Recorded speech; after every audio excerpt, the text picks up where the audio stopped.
21st Precinct, Sergeant Waters. Yeah, that's right. How's our policeman working over there? What do you want to know for? Well, how does what they're doing concern you? Yeah? Yeah?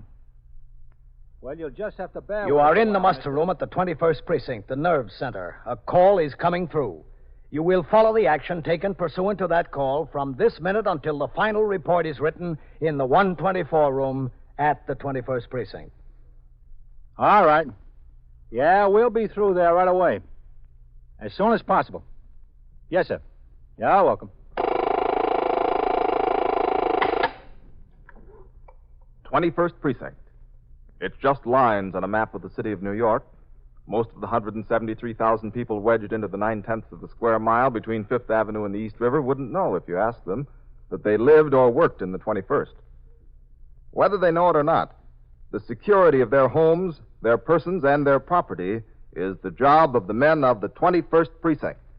The 21st, 160 patrolmen, 11 sergeants, and 4 lieutenants, of whom I'm the boss. My name is Kennelly, Frank Kennelly. I'm captain in command of the 21st. I was working my night tour, 4 p.m. to 8 a.m., but in fact I had been on the job for 3 consecutive days. The election had come on a day which, according to my duty chart, would normally have been time off. But as is required, I had been on the job since I signed the blotter at 7:38 a.m. on Monday. For every man in the department, the regular duty chart went out at 8 p.m. on Monday night. Then they were on the job guarding the polls and the voting machines and then tabulating for 16 hours straight. Then they went on reserve for 8 hours more, then back on the job. After I turned out the platoon at midnight, I lay down on the couch in my office and slept for the first time in nearly 48 hours. Meanwhile, the men were taking over their posts, and one of them, Patrolman Daniel Mercado, walked over the prescribed route from the station house to Madison Avenue. After relieving Patrolman Edward Farrell on his assigned post, he began to try the doors to the shops along the avenue. As he was in the process of this operation, the car in which Sergeant William Waters was riding as recorder and Patrolman Joseph Ahern as operator pulled up to the curb.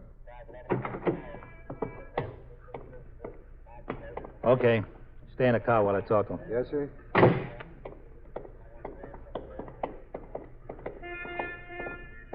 Mercado. Yes, Sergeant? There's a street light out down the next block. You report it? Farrell said it had been out for about 2 hours when I relieved him. He reported it. Okay. He said they're on their way to fix it. All right. If it's still out at the end of the tour, make another report of it. Yes, sir. They've been having trouble in this whole circuit up here the last couple of days. What's that? What's what? That knocking. I don't hear any knocking, Sergeant. Stop now. There it is.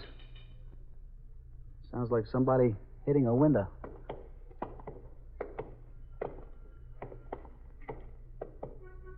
Well, where's it coming from? Well, everything's closed in the block. What about upstairs in one of the apartments? It could be, Sergeant. Hold it. I don't think it's from upstairs. Oh, hi. Sounds like it's from way down that way, Sergeant. Yes, Sergeant? Come here. Yes, sir. There it is, Sergeant. Yeah.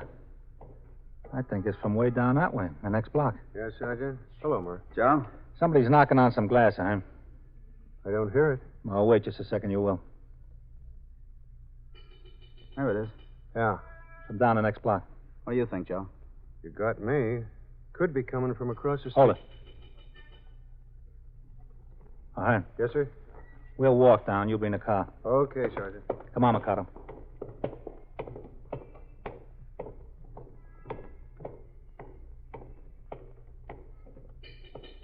There it is. Still sounds from down that way. Come on.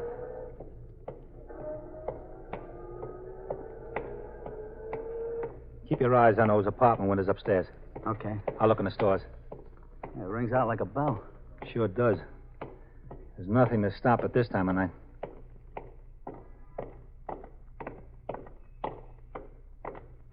Sergeant, Yeah? it's down here, the drugstore. Okay. The drugstore's closed. Hi. Who is it? Somebody inside. What? Somebody inside the drugstore, he said. There's somebody inside. Burglars? No, Sergeant, no burglars. A woman's locked in there. All right, lady, take it easy. Take it easy. Can you get me out? How did you get in? I was locked in. I was using the... Lady, you'll have to come closer to the door and talk a little bit louder. I can't hear what you're saying. I was in the telephone booth when the store closed. In the telephone booth? Yes, that's right. Wouldn't you know it? All right. I was in the telephone booth when all of a sudden the lights went out. I didn't know what happened. I hung up and the place was closed. It was locked tight. How long ago was this? What? How long ago was it? I don't know. I hadn't any idea. About 10 or 15 minutes ago? He usually closes between 12 and 12:30, Sergeant. He was closed when I came on post. I think he was. What did he say? He was talking to me. Oh, I've been trying to attract somebody's attention. I've been just standing here knocking on the door with $50. All right, lady. I would have called the police, but the dime I used in the phone was the last dime or quarter or nickel I had. All I had was the $50. Now, look, don't get panicky. Just take it easy and we'll get you out. I'm not panicky. I'm just trying to tell you what happened. I know I'll get out. Good. I was getting a little worried until somebody heard me, but I know I'll be all right now. Yeah, you'll be fine. Now, what I want you to do is reach up on the inside of the door. See if you can find a latch to turn. You mean a knob? That's right. See if you can find a knob. The only thing is this. And I tried that before. That won't do it. The key's the only thing that'll open that, Sergeant. Listen, if the store has a burglar alarm service, they always have a key at the office. There'd be a sign that says protected by Holmes or Burns Patrol or whoever it is. Yes, sir, usually. There's no back door, is there, Mikado? No, sir, this is the only way in or out. Let me put my light up on the transom. There's no transom, Joe. Do you think there's anything you can do? We'll get you out. Don't worry about it. I'm not worried. What building is this in, number 24? Yes, Sergeant, 24. All right. Ahern, walk around the corner of the building entrance. Find what apartment the superintendent lives in. See if he's got a key to this door. Yes, sir. All right, get going. I'm on my way, sir. Mikado, Yes, sir. go to the call box and ring in. Tell the lieutenant what we've got. Okay, Sergeant. He might want to check Holmes Protective anyway, and Burns and... What's the name of that druggist? Urridge. Paul Urridge. All right, go on. Okay, Sergeant.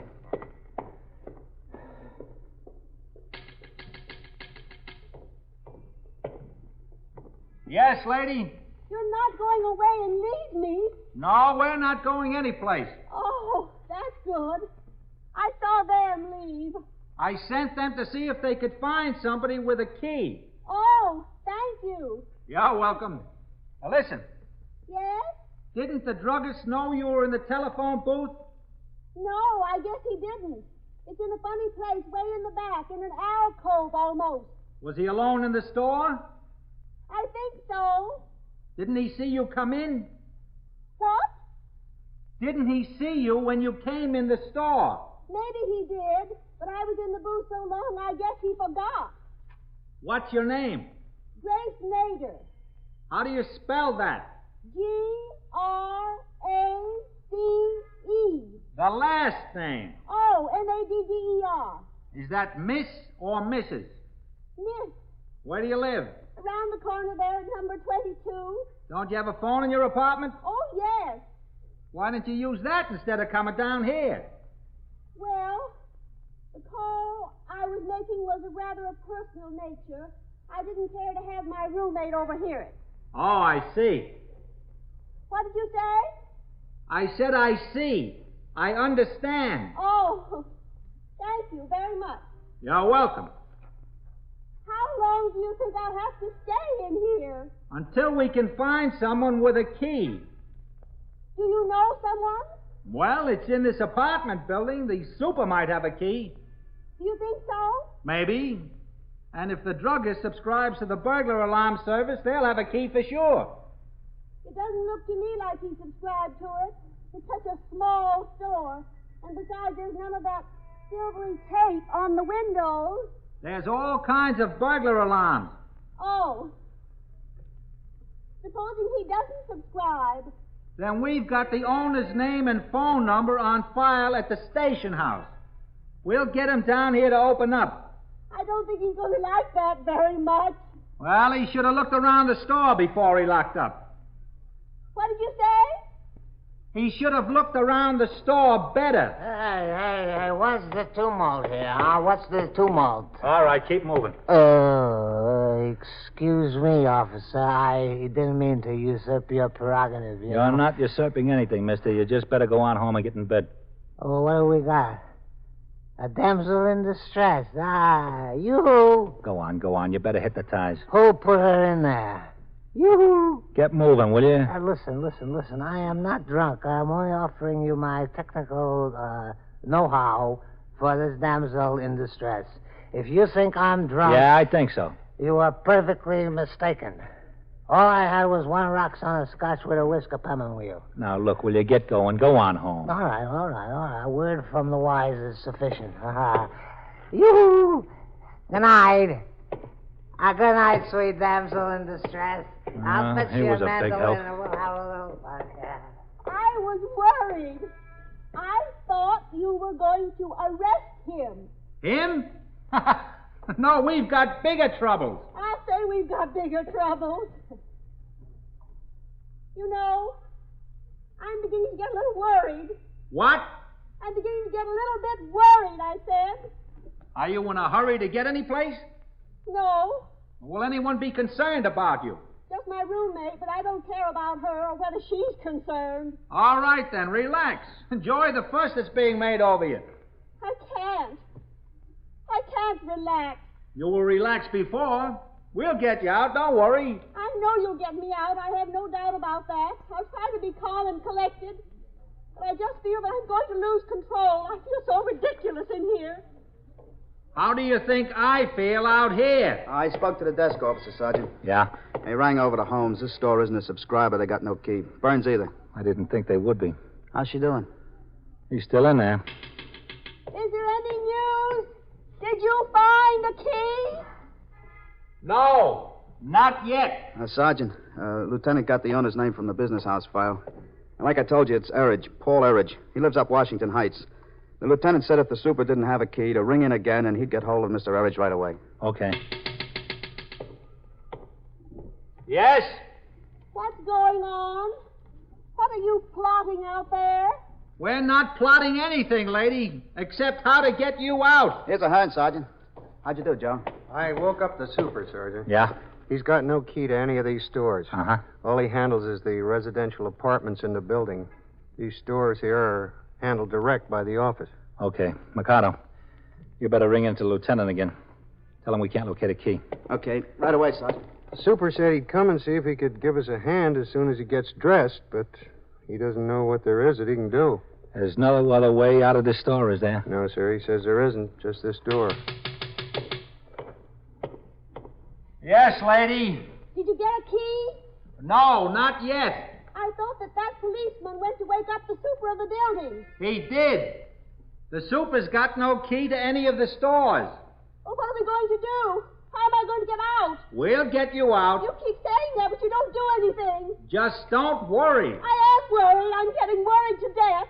We've got the home telephone number of the druggist in the files at the station house. The other officer went to call the box. He's going to ask the lieutenant to phone the druggist to come down here. Do you think he'll come? He'll come, yeah. He might not feel very good about it. He might not feel very good about it, but he'll come. Oh, well, I hope so. What's that super's name, huh? Charlie. He said he'd come out as soon as he got dressed. Yes, Sergeant. He doesn't know what he can do, though. Yes, ma'am. Where does this druggist live? In Washington Heights. How long should it take him to get here? About a half hour, a little more, maybe. My goodness. What? I said, my goodness. Oh. Sergeant? You ring him, Mikado? Yes, sir, I rang in. Desk officer called up the druggist home. Is he coming down to open up? No, sir, his wife said he wasn't there. Well, maybe he didn't have time to get home yet. Well, he's not coming home. He doesn't live there. His wife told the lieutenant they were separated about a month ago. Well, where does the wife say he's living now? She told the lieutenant she doesn't know. She knows how to get in touch with him when she has to, doesn't she? Yes, sir, she knows that. Well, where does she reach him? Right here. Right here at the store. You are listening to 21st Precinct, the factual account of the way police work in the world's largest city. You have a horrible feeling that something is wrong when the radio goes dead. You turn on the television set. Nothing there either. You walk out on the street to look for your newspaper, but it isn't on your porch, your front lawn. No place. And then you notice the silence all around you. No voices, not a one. The theater lights are off. The public auditorium is boarded up. You're frightened. You don't know what's wrong. I'll tell you what's wrong. You've just found out what it would be like to live under a system of government that controls the freedom of speech. There are such systems in the world today. But a group of men took care that it wouldn't happen to you. They did their work 165 years ago, when they wrote the Constitution and the Bill of Rights. In the first article of those 10 original amendments, they said, Congress shall make no law abridging the freedom of speech or of the press. Those men like Franklin and Jefferson, made it official, made it a law. Every time we have our say in public or in private, we're exercising that law, and exercise is good. If someone else doesn't like what we say, he's entitled to his own opinion, and he's entitled to voice it just as loudly and clearly as he wants. That's guaranteed by our Constitution, by our Bill of Rights. Freedom of speech. It's one of our freedoms. Now, back to 21st Precinct and Captain Kennelly. Although I had been without rest for many hours, I was not able to fall asleep on the couch in my office. After 20 minutes or so, I had gotten up, washed my face, and walked into the muster room where I saw Lieutenant Matt King, commander of the 21st Detective Squad, come into the station house. He'd been on the job the same number of hours as I. Detectives, as well as members of the patrol force, are assigned to election day duty either at the polls or on patrol in uniform. Oh, Matt. Hello, Captain. I saw you coming in when you should be going out. Why don't you go home? I thought about it, Captain. I've got to be back here at 7:30 in the morning. Just use one of the beds upstairs. Oh, well, how about a cup of coffee? Yeah, sure, Captain. Red, is there any hot coffee? Yes, sir. The sugar's in the drawer, Captain. Good. Well, it was a pretty quiet election, Captain. Yeah, pretty quiet. Go ahead, man. How do you think you like the new governor? Oh, I don't know. We'll see what he does after the first of the year. Here you are. Thanks. That's enough, Captain. Okay.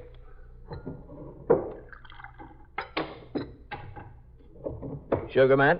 Yes, thanks. Well, how did your squad make out with its election duty? Any hitches? No hitches, no, sir. But Fitz had a time for himself. Did he? Yes, sir. He said everything was nice and quiet at the polling place he was assigned to, until about 2 o'clock, that is. Yeah. And then walks this individual who says she's Mrs. So-and-so. Well, the husky voice didn't bother the election clerks too much, but that heavy beard made them a little suspicious, despite the beautiful fur coat and the high-heeled shoes. So they called over Fitz. Well, who was it, a man? Yes, sir. Fitz says he was quite a guy. Said it took all 3 cops that were there to help get him quieted down. Well, what was the idea? Well, it seems he voted earlier in the day. Mrs. So-and-so was sick in bed, and he'd be darned if she was going to lose her vote. He said she told him exactly how she wanted to vote, and he was going to vote for her. The election clerks and Fitz and a half dozen cops weren't going to stop him. Well, what happened to him? Oh, they got him tagged for a psycho down at Bellevue. It's going to be a long time before Fitz lives down that closed eye he got from a lady. I guess it will. Excuse me, Captain. Yes, Lieutenant. Hi, Red. Matt, we've got a woman locked in a drugstore over in Madison Avenue.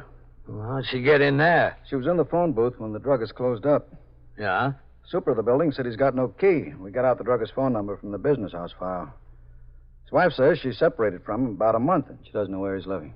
Well, have they got a burglar alarm service? I checked Holmes, Captain. The store isn't a subscriber. Well, who's on the job over there? Sergeant Waters, Captain, and Mikado and Ahern. Sergeant says the woman started off kind of cool and collected when they first got there, but she's getting a little panicky now. Are you making any further effort to locate the druggist? Yes, sir. He's got a mother who lives in the Bronx. According to the wife, the mother's got no phone. She doesn't think he's living with the mother, but the mother might know where he is. I got the 50th Precinct to send a man over there to talk to the mother. Any friends of the man or employees of the store? The wife says he's got a pharmacist working for him, a new one. She doesn't know his name. He came to work after they got separated. She used to help him out in the store herself.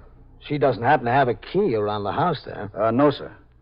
Sergeant Waters wanted to know what I thought about sending for the emergency squad to take the door off or cut the glass out or do whatever they could to get her out. Well, you better hold up on that for a while, Red. Yes, sir. I'll take a ride over there and see what it looks like. Have a car come around for me. Okay. Right away, Captain. You want to come take a look, man? No, Captain, no thanks. I spend too much of my time now seeing people who are locked up. In a few minutes, sector car number 3 came by the house for me and drove me over to the drugstore on Madison Avenue, where by this time a few people had gathered, despite the lateness of the hour. As the car pulled to a stop behind the sergeant's car, I could see considerable activity in the doorway. All right. What's the matter, officer? You wait here. What happened? All right, folks. There's nothing to see. You might as well move on. Captain? Hello, Aaron. Where's Sergeant Waters? In the doorway there, talking to her. Okay. Yes, sir. Just keep moving. Keep moving. Sergeant? Oh, hello, Captain. Well, how you doing? Well, she's still in there. Miss Snyder? Yes? I sent one of the officers with the super of the building. They went to call somebody from the real estate company. We'll see if they've got a key. It's getting to be an awfully long time. We'll know something in a few minutes. You've been saying that. You've been saying we'll know something in a few minutes, but an awful long time has gone by. We're doing everything we can. I don't know about that. I don't know if you are. I'm still locked in here. I'm Captain Kennelly. We'll get you out. We'll get you out soon. What? You've got to talk closer to the door, Captain. I said we'll get you out very soon. I hope so. I only hope so. Ah, if she's in there too much longer, Captain, she's going to go to pieces. I don't know whether I'd blame her. No, sir. Neither would I. I was thinking about getting the emergency truck over here and taking that door off or the glass out or something. Oh, I don't think they could take the door off. They're butted hinges. They could jimmy it open. Well, that'd cause a lot of damage. Best thing might be to cut the glass out. Yes, sir. Mercado went with the super? Yes, sir. Who are they calling? Some executive from the real estate company that manages this building. Oh, yeah. Super says he might know where there's a key to the store, and if he doesn't, he might know who to call.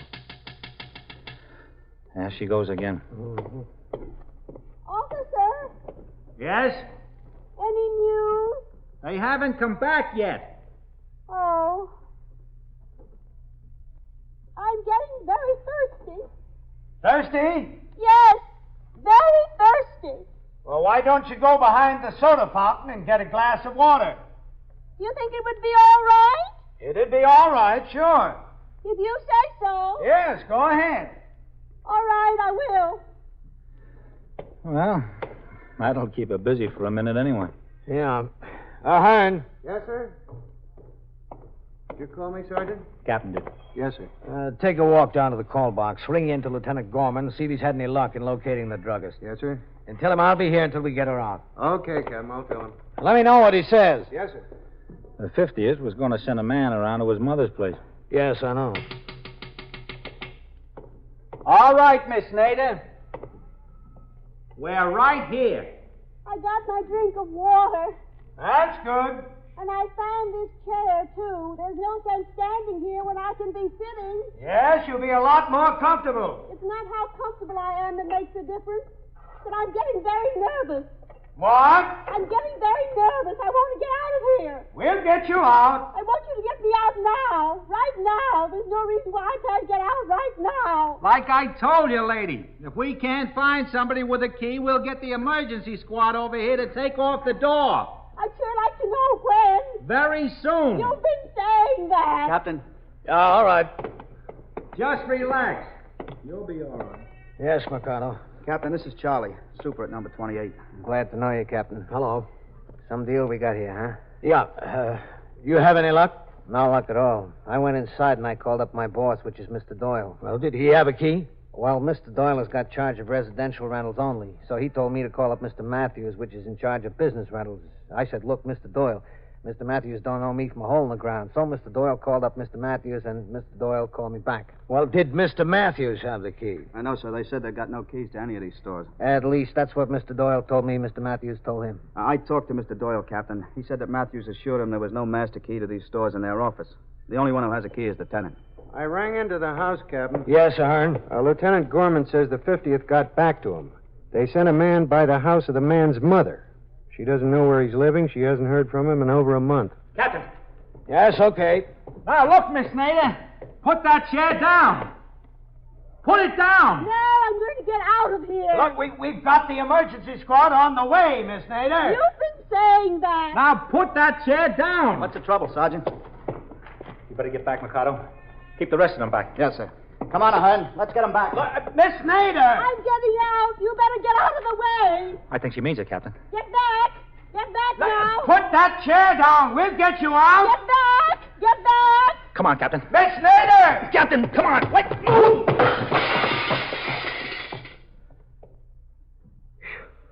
Whoa. Are you all right, sir? Yeah, I'm all right. I'm sorry. I pushed you, Captain, but I saw that chair coming down. Don't worry about it, thanks. Yes, sir. Well, I did it. Yeah. You did it. I had to. Please help me. Now, don't step through there yet. There's a lot of that jagged glass hanging there. Mikado! Yes, Captain. Yeah, right here. Take your nightstick. Clean that glass off around there. Yes, sir. Stand a few feet back in there, Miss Nader. I want to come out. You'll be able to step out in a minute. All right. It's only going to be a minute. Excuse me, Sergeant. Go ahead, Mikado. It's all yours. Yes, sir.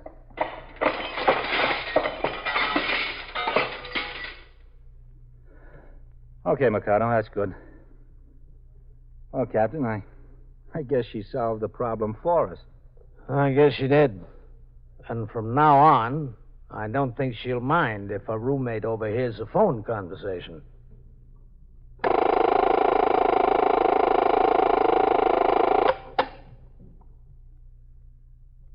21st Precinct, Sergeant Waters. Who are you, the watchman? Well, what'd they break into? Did you see the thieves? Yeah? Yeah? Well, what's missing? Oh. Yeah? Well, what was all that doing in a tool shack? Yeah? And so it goes. Around the clock, through the week, every day, every year. A police precinct in the city of New York is a flesh and blood merry-go-round. Anyone can catch the brass ring, or the brass ring can catch anyone. 21st Precinct, a factual account of the way the police work in the world's largest city, is presented with the official cooperation of the Patrolmen's Benevolent Association, an organization of more than 20,000 members of the Police Department, City of New York. Everett Sloan in the role of Captain Kennelly, Ken Lynch as Lieutenant King, Harold Stone as Sergeant Waters. Featured in tonight's cast were Abby Lewis, John Sylvester, John Gibson, Santos Ortega, and Bob Dryden. Written and directed by Stanley Niss. Produced for CBS Radio by John Ives. Ed Fleming speaking. This is the United States Armed Forces Radio and Television Service.